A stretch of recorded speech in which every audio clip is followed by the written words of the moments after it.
A Clump of Lilac by Alexander Kuprin.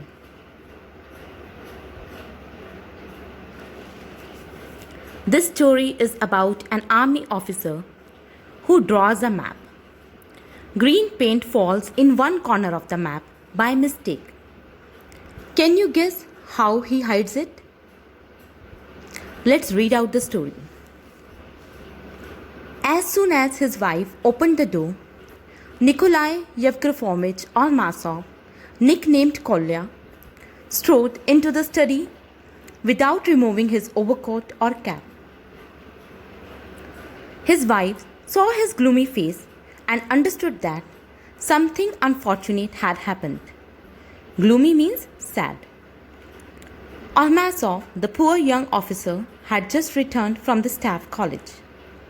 Today, he had shown his professor the last and the most difficult piece of practical work, a local map. Until now, his examination had gone well, but only his wife knew the work he had to do. From the beginning, his entrance into the college had seemed almost impossible. For 2 years, he had tried to get through the examination, and it was only at the third attempt that he had succeeded. So till now, what has happened in the story? Nikolai Yevgrafovich Almasov studies in a college, and he returned home in a very sad mood. The moment his wife saw him, she knew that something unfortunate had occurred. From the third paragraph, we come to know that he is very determined. Like for 2 years, he tried to get through the examination. To get through the examination means to pass the examination, but only at the third attempt he got success. Without his wife, he would never have found enough energy and would have given up. But Vera helped to keep his spirits high. His spirits high means his confidence high. She had learned to meet every failure with a clear, almost gay countenance. Countenance means expression. She had gone without any luxuries in order to surround him with the modest comfort which was necessary for a man who was doing brain work. She copied his papers, drew his plan, read for him, and was generally a great help. So, his wife was a constant support to him. She was always there for him. Kolya, was your work unsatisfactory? Vera asked Kolya. He shrugged his shoulders and made no reply. Shrugged means raised one's shoulders and then dropped them to show that he or she did not know or care about something.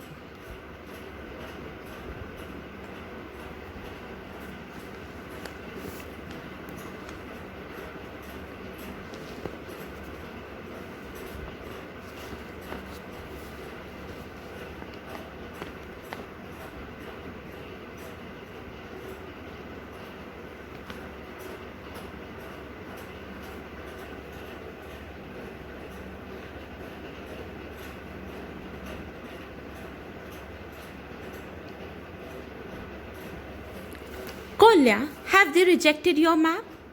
Please tell me, we can talk things over. Almasov turned to his wife and began in a heated, irritated manner that people use when they feel that injustice had been done to them. What kind of injustice do you think has been done? Now, Kolya's wife is asking him that what had happened, why he is in bad mood. Well, if you wish to know, they rejected it. Angrily, he kicked the case containing the plans.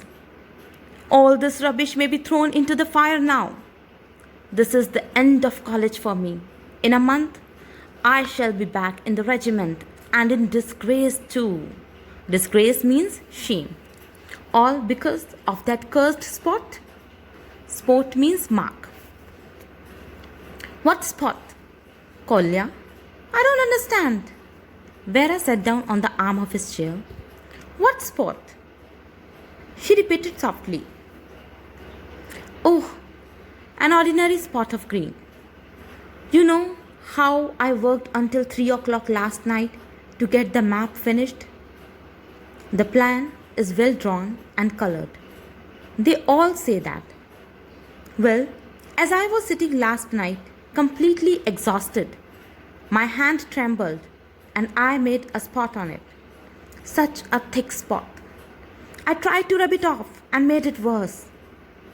I sat thinking and wondering what to do, and then I thought I would draw a clump of bushes over the spot. It looked very fine when it was done. The spot was quite covered. I took it to the professor today.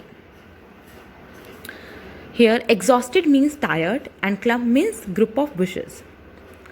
So Kolya was very tired and by mistake he made a spot. Spot means a mark. And when he was trying to cover that spot, he drew a clump of bushes, a group of bushes. How do you think the professor will react to the spot? Ah, yes, he said. How did you get these bushes here? I should have told him then and there how it had happened. Kolya speaking these lines. He might only have laughed, but I said to him, "But there is a clump of bushes there." "No," he replied. "I know the place well as the palm of my own hand. There are no bushes there." There were a good many officers present, and a long discussion followed. The professor said, "If you are so sure of the clump, we must ride over tomorrow and inspect the place. I will show you that you were either very careless or drew the plan from a map." "But why is he so sure that there is no clump of bushes there?" Vera asked. "Because for 20 years he has known that place better than his own bedroom, and because he knows his subject better than anyone else in the world. In the end, they will all know that I lied." Husband and wife sat silently, thinking. Suddenly, Vera exclaimed, "Kolya, I have an idea. We must go this minute. Get ready quickly." Kolya frowned. "Don't do anything foolish, please." "I am not going to do anything foolish," Vera said, stamping her foot. Stamping means showing anger. "I don't ask you to go and apologize. But if those stupid bushes are not there, we must go and plant some at once." "Plant? Bushes?" Almasov opened his eyes wide. Now Kolya was in deep trouble. So his wife comes to his rescue. She had an idea. She said that they can plant some bushes over the place. Let's see what will happen in the story now. "Yes, plant them. If you told a lie, we must put it right. Get ready quickly. Give me my hat and coat and my umbrella." While he was getting these things, Vera was quickly opening all the drawers of the tables, pulling out baskets and boxes and emptying them on the floor. "Earrings, only rubbish. They won't give anything for them. And this ring, with its expensive stone, we must get it back again somehow." In 5 minutes, all her treasures were gathered together in her bag. "Come along," she said with a last look around. "But it's getting dark," Almasov protested, "and it's 5 miles away, and in any case, it won't work." "Nonsense. Come along." They went first to the pawnbroker's. Who is a pawnbroker? Pawnbroker is a person who lends money. He was accustomed to the sight of misfortune and examined their things calmly and for so long that So, till now, as I told you, Vera had an idea that they can plant bushes over that place. So now they needed money. So both husband and wife went to a pawnbroker. Who is a pawnbroker? A person who lends money.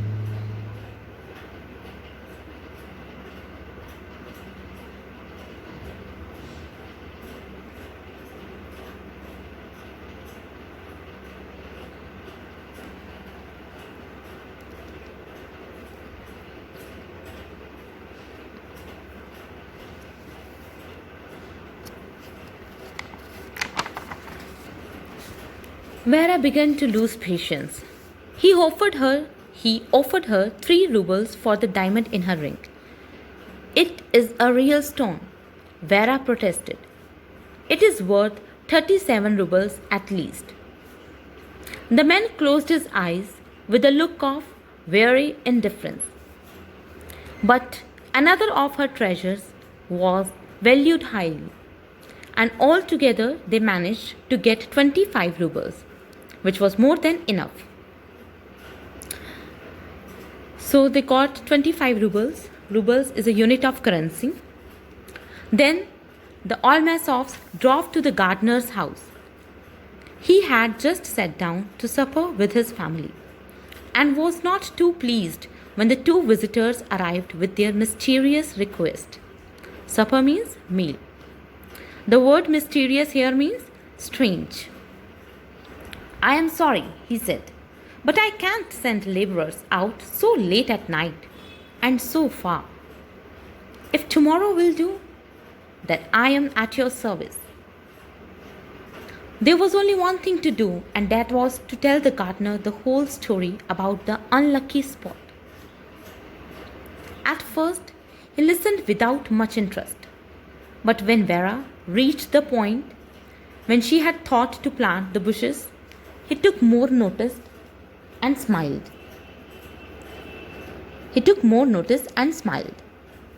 Well, there is nothing else to be done, he said when she had finished. What kind of bushes do you want to plant? They decided on a clump of lilac. Ormasov tried to persuade Vera to return home, but she was determined to accompany him. She only went home when she was quite sure that the new bushes could not be distinguished from the rest. Persuade here means convince. On the following day, Vera could not sit at home and went out to meet her husband. When he was still some way off, she noticed his vigorous walk.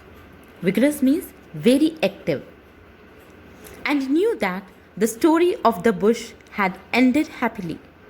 In fact, although Ormasov was covered with dust and overcome with fatigue, his face shone with victory. Fatigue means tiredness. It was fine, he called out in answer to his wife's anxious look. Anxious means worried.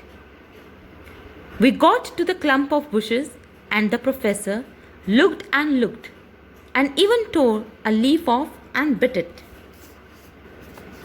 What kind of plant is this? He asked. I don't know, Your Excellency, I said. Then he turned to me and extended his hand. I am sorry, Ensign. I must be getting old to have forgotten these bushes. He is a nice old man and very clever. It seems a shame to have deceived him. Deceived means cheat. He is one of our best professors. His knowledge is simply wonderful, and he is marvelous with maps and plans.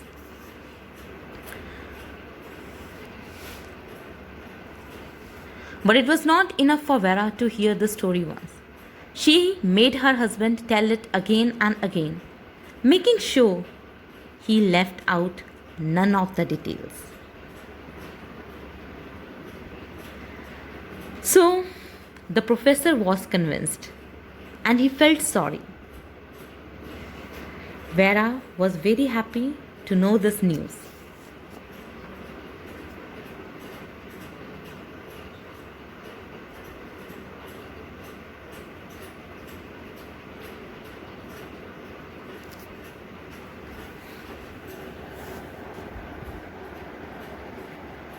So what are the difficult words we have done in this page?